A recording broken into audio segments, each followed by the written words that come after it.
Anytime we do any kind of pointing work, repair work like this with mortars, we're always going to have to pre-moisten the surface just the same way we've been doing. You can even just use a clean kind of Windex sprayer, you know, like for products like that, if you just rinse it out good after. But they sell empty ones at home centers like that too.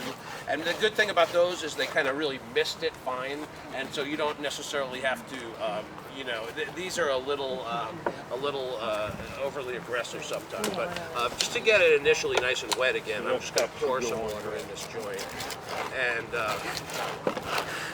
then I can draw it out also back and forth. So I'll just kind of. Blood. Yeah, I don't want standing water. So I'm going to work this in as deeply as I can, and so I can also come from the edge, but as soon as I come in here, I'm not going to be able to. I could try to work on my back, but I forgot my creeper. So I'm going to just kind of work some in, and then I'm going to kind of build it up after. And we tried to match the color, and you know, it's hard to tell. You know, with color, it's very difficult. Yeah, that's almost a speckle. It's not really that color anymore. That too, but yeah. And so that's a very good, that in itself is a big conversation. And so really, if you're really trying to do a better match of color, you know, you should, if you're going to clean it first, you should clean it and give it some more time for the cleaning to really show you what the finished color is going to be. Because if it, you know, it could keep changing. But anyway. That color's not going to change though, is it? The patch. It's definitely gonna change to some degree because it's not. It's gonna. Yeah, exactly. How do you add all these things can change the color? Yeah, that's a little more tan. This is a little more But gray. that should be about what it finishes up at. And but this is a very fine line, so we're going to define it to the line. So we're not going to be smearing it everywhere. So it's just this little line, which is like a vein, and then that'll, you know, get stained so that it's not, you know. But that's not a perfect match, obviously. So what we could do is like add a little black pigment to this, and that'll darken it up. And I could do that. I could get some pigment out. You can buy pigment at an art supply store or from a masonry supply store, and you could use a very, very small amount of pigment and just tweak these colors. Now you guys sell, well, they sell selections of colors so that you can kind of just blend the colors together, right, to get something you want. The other option, if you're doing a project that really needs a dead-on, as close as possible, we receive samples all the time from people around the country. They'll send us a piece of their mortar, a piece of their stone, and then we create something like this. in this case just stone because there is no mortar, and so you could just send them a little tiny chip of this from underneath, Right. and then they could make a mortar up that matches, and they'd send a hard sample and a little container of mortar that is a really, really close match. But you can see that there's a lot of different colors of stone, so that it's hard to match. This is very fine. This is an Italian plaster tool, but actually it was tending to just plunge through, so I kind of was feeding it in and then kind of working it in with this, which is thicker. And so the combination between these two was working out well. So I just continue filling in the crack and getting it as deeply in as I can, like this. So what we have here is this crack is starting here, and it's going, and so when it gets to this point right here, it's radiating to here. When it, right about this point, it becomes a hairline crack. You really can't put anything in a hairline crack. Someone had asked a hypodermic needle. Yeah, you could do something like that, but it's like a whole lot of work with no guaranteed results. We can kind of work it in really good like this, and then kind of strike the surface after, and kind of take the excess off. And then it blends in a lot more when it's, you know, it's not a perfect color match. And so again, we could, a very little bit of black would have darkened this up nicely.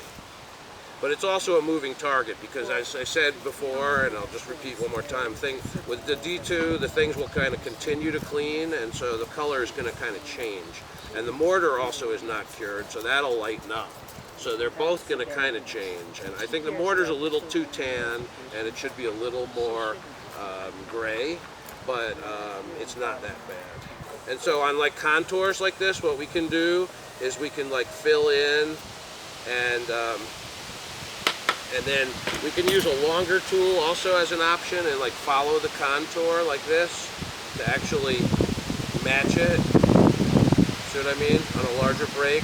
And so generally what we would do is we'd go down and then we'd go in.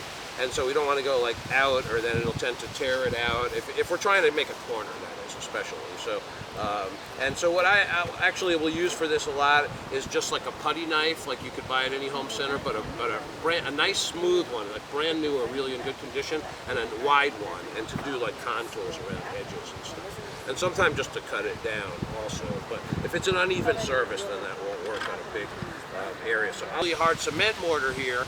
It's not guaranteed, but it could do more harm than good. It could cause more problems than you're solving. But we know with something like this that it'll only have a positive effect.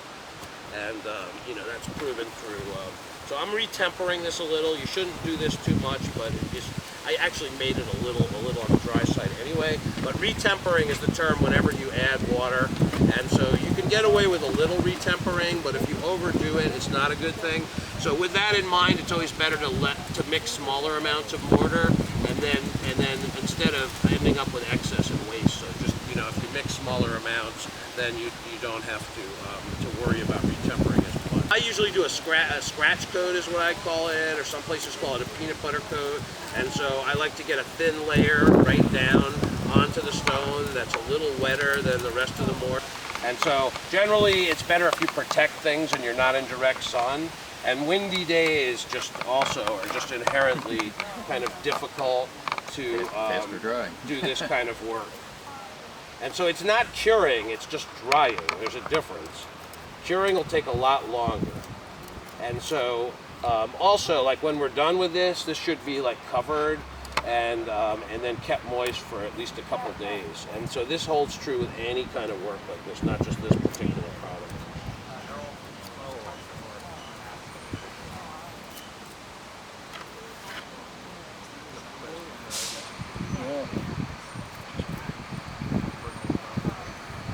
Right.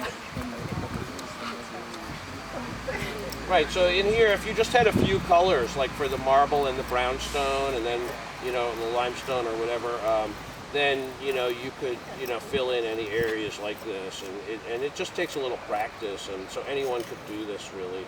It's not that difficult, really.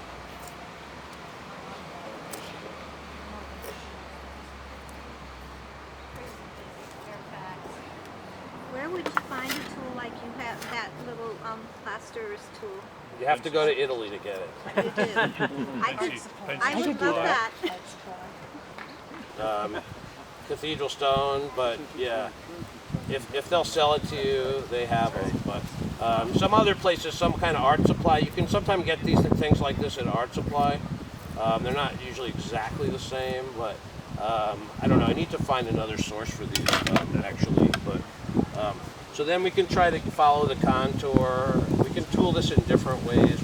We can lay it up and cut it down too, meaning that we could kind of let it dry a little and then work it once it's like in a kind of drying state, like not totally cured, not totally dried, but drying. So right now, if I try to work it that way, it's going to tend to kind of slump. And so if I'm careful, I can kind of work it. See, I'm trying to follow the contours, so I'm trying to make it so that it's not a bulge. So it's always a sign of poor workmanship when there's too much mortar in a repair area and it projects past the surface. It should always be even with it, or if anything, be less than it. It shouldn't be more. And so that shrink? Not really. What's the word on shrinking? I think a lot of that will depend on how much water you add to it, right? Yeah, it shouldn't shrink much. No. And so that has a lot to do with the curing too, and keeping it moist. That's what would cause cracking if it dries too quickly. But it should not shrink if it's mixed and applied in a good consistency. Another difference between something like this with a natural hydraulic lime base versus Portland cement is that it'll cure a lot slower. But it'll dry, so that means you want to protect it. So yes. like if you keep it covered with plastic, it'll stay workable. It'll slowly start to cure, because there's a difference between drying and curing. So it'll dry and then it'll just get brittle, but it won't really be cured. And so that's the way you'll get a failure of something like this. So someone want to come in and try this?